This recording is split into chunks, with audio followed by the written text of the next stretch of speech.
जय श्री राधे, जय श्री कृष्णा। मित्रों, आज की ये कहानी बहुत सुंदर है।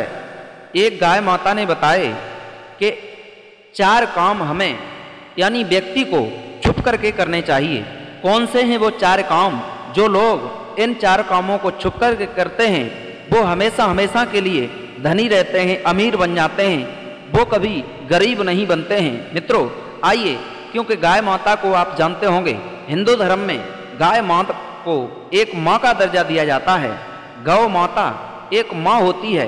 इस गाय के अंदर 33 कोटि देवी देवताओं का निवास हुआ करता है, इसलिए गाय माता की पूजा होती है। हमारा और आपका कर्तव्य बनता है कि वैसे घर में जब भी खाना बनता है तो खाने में जो सबसे पहले रोटी होती है वो सबसे पहली गाय की रोटी होती है। उसके बाद में दूसरी रोटी कुत्ता को डाली जाती है, तीसरी रोटी अग्नि को डाली जाती है। कहने का मतलब यह है कि घर में से रोजाना खाना बनने पर 3 रोटियों को निकालना चाहिए। जो भी लोग ऐसा करते हैं वो हमेशा हमेशा के लिए सभी दुख मुसीबतों से दूर हो जाते हैं, उन्हें सुख की प्राप्ति होती है। निवेदन करूंगा, गाय माता ने कौन से वे 4 काम बताए जिन्हें हमें एकांत में करना चाहिए, अकेले में करने चाहिए। तो वीडियो शुरू करने से पहले आप सभी से एक निवेदन है, विनती है, आप हमारे इस चैनल पर नए मेहमान और दर्शक बनकर के पहली बार आए हो तो इस चैनल को सब्सक्राइब अवश्य करो, लाइक शेयर कमेंट करना मत भूलना। मित्रों, एक बार एक ग्वाला था जो गायों को चराने के लिए जाया करता था। वो बेचारा बहुत गरीब था, घर में उसकी पत्नी थी, घर में झोंपड़ी पड़ी हुई थी, लेकिन गरीब होने के बाद मेहनत बहुत करता था, लेकिन उसे मेहनत का फल नहीं मिल रहा था। धीरे धीरे हुआ ये, एक दिन एक राजा के यहाँ पहुंच जाता है। उस राजा के 100 गाय थीं। उन 100 गायों के चराने के लिए खुद कहता है, महाराज मुझे ही अपनी गायों का कार्य मुझे दे दो, जो मैं गऊओं को चरा करके लेके आता रहूँगा, जिससे मेरे घर की जीविका चलती रहेगी, मैं भी अपने बच्चों को पाल पोस लूँगा। राजा ने कह दिया, ठीक है। महीनादारी पे पैसा वो राजा के यहाँ से लेके जाता था ग्वाला और अपने घर की जीविका को चला रहा था। एक दिन हुआ ये, जहाँ जंगल में गाय को चराने के लिए जाता था, गऊओं को, जहाँ 100 गाय थी उस राजा की, वो ग्वाला जब रोजाना गऊओं चराने जाता है तो वहाँ जंगल में एक आश्रम था और संत रहते थे। उन संत के एक चमत्कारी गाय थी। चमत्कारी ऐसी गाय थी कि वो चमत्कार दिखाया करती थी। एक दिन क्या हुआ, झुंड में, उन गायों के झुंड में वो गाय, चमत्कारी गाय आ गई। जब उस ग्वाला ने गऊओं को गिनना प्रारंभ किया तो गाय एक फालतू निकल आई, और जब एक गाय फालतू निकली, उस ग्वाला को नहीं पता कि ये संत की गाय है, लेकिन वो सोचने लगा, मुझे पैसा तो 100 गायों के चराने के मिलते हैं, 101 गाय हो रही हैं, इन्हें मैं क्यों चराऊं? महाराज को बताया, महाराज आपने हमें 100 गायों को चराने के लिए कहा था, लेकिन आप एक और फालतू भेजते हो। महाराज दंग रह गए, कहने लगे, नहीं, हमारे पास सारी गायें जो भी हैं वो 100 गायें हैं, 101 है ही नहीं। जब वहाँ जाकर के गिनती की गई तो वो गाय 100 थी, 101 नहीं थी। अब वो ग्वाला सोचने लगा, जब मैंने वहाँ गिनी थी तब तो ये गाय 101 थी, लेकिन ये 100 कैसे रह गई? अब जब वो दूसरे दिन फिर चराने के लिए जाता है, गऊओं को चराता है, जंगल में छोड़ देता है, तब तक वो चमत्कारी गाय फिर आ जाती है। उस ग्वाला की नज़र पड़ जाती है कि ये ही आश्रम से चल कर के गाय आती है और इन गायों में मिल जाती है। हुआ ये, दूसरे दिन के लिए जब वो वापस लौट करके आया, उसके बाद में फिर तीसरे दिन एक अपने साथी को लेकर के गया, उस जंगल में गऊओं को चराता है और कहने लगा, मैं आज कुछ कार्य से जाऊंगा, तुम सारी की सारी गऊओं को वहां जाकर के गौशाला में बांध देना, छोड़ देना। उसी वक्त मित्रों, जब वो उसका साथी था वो उन गऊओं को लेके चला है, और जैसे ही वो 100 गाय एक तरफ चली हैं और एक चमत्कारी गाय एक तरफ चली है, जब वो ग्वाला था आगे को बढ़ने लगा है, गाय माता पास में पहुंच गई। जवाब दिया, हे वत्स, आज तुम बड़े दुखी नजर आ रहे हो। गाय माता के सामने एकदम से वो व्यक्ति हाथ जोड़कर कहता है, माँ, दुखी तो मैं आज से नहीं हूं, बल्कि कई दिनों से दुखी हूं, लेकिन आप यहाँ गऊओं में आ जाती हो, लेकिन आप हो कौन? जवाब दिया, मैं चमत्कारी गाय हूं और यहाँ रहती हूं संत के पास। तुम यदि धनवान बनना चाहते हो तो जो बात मैं तुम्हें बताऊं वो बात तुम किसी से कहना मत। यदि जिस दिन तुम कह दोगे तो तुम निर्धन हो जाओगे, जैसे हो वैसे ही हो जाओगे। बोले, माँ, मैं किसी से नहीं कहूँगा, आप मुझे बताओ।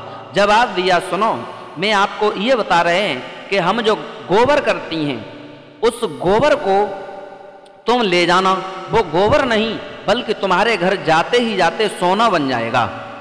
जैसे ही उस व्यक्ति ने ये बात सुनी, आज वो ग्वाला सोचने लगा, ये तो बहुत अच्छा मौका है। गाय माता के हाथ जोड़े, जवाब दिया, माँ ठीक है, ये बात मैं किसी को नहीं बताऊंगा।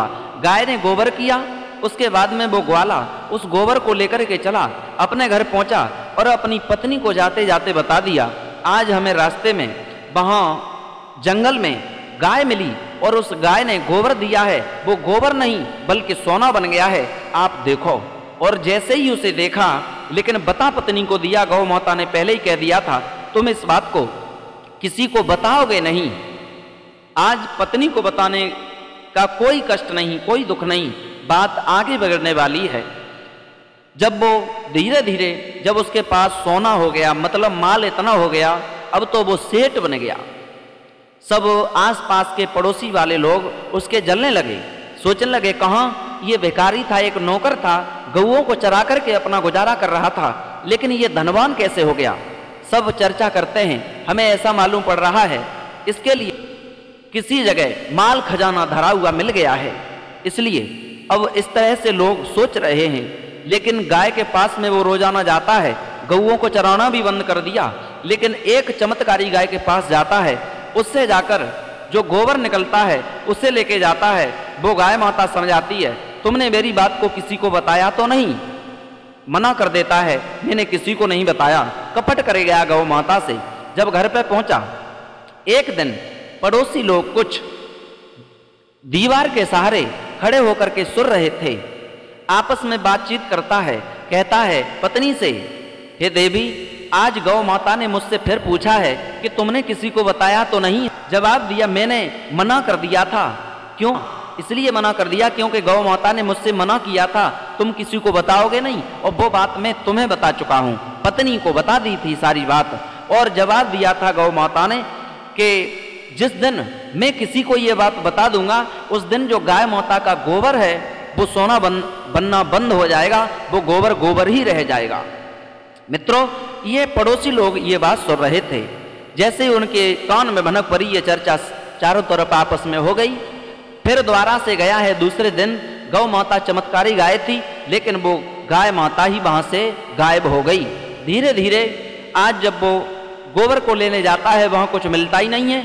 अब धीरे धीरे होकर के समय का ऐसा पड़ाव कि फिर जैसा था वो वैसा ही हो गया।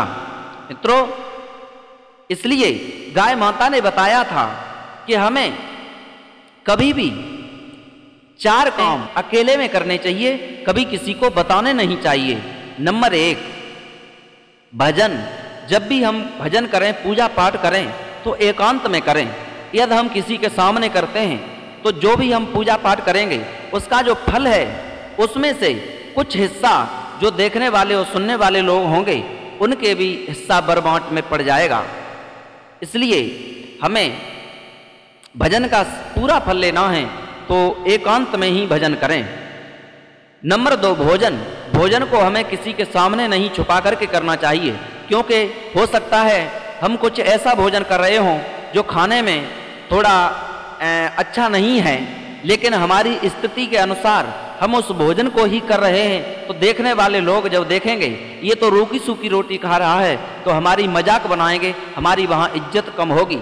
यदि हम कोई अच्छा भोजन कर रहे हैं, यदि उस जगह पे सामने वाले की दृष्टि पड़ती है, तो भोजन को जब वो देखेगा तो उसका जी ललचा आएगा उस भोजन को करने के लिए, तो उससे हमें पाप लगेगा।